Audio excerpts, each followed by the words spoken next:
Big boss 9 Telugu 53వ రోజు ఎపిసోడ్లో హౌస్లో టెన్షన్ వాతావరణం గొడవలు ఎక్కువగా కనిపించాయి. ముఖ్యంగా తనుజ ప్రవర్తన కారణంగా మాధురి తీవ్రంగా హర్ట్ అయింది.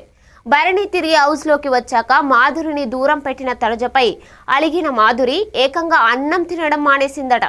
దీనికి ముందు కిచెన్లో చపాతీ విషయంలో తనుజతో మాధురి గట్టిగా గొడవ పడింది.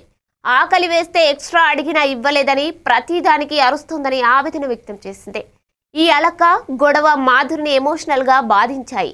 ఇదిలా ఉండగా భరణి శ్రీజలలో ఒకరు హౌస్లో ఉండటానికి బిగ్ బాస్ ఇచ్చిన టాస్క్లో శ్రీజ టీం గెలిచింది. ఈ టాస్క్ సమయంలో భరణి గాయపడి ట్రీట్మెంట్ కోసం హౌస్ నుండి బయటకు వెళ్లాల్సి వచ్చింది. కానీ తర్వాత తిరిగి వచ్చాడు.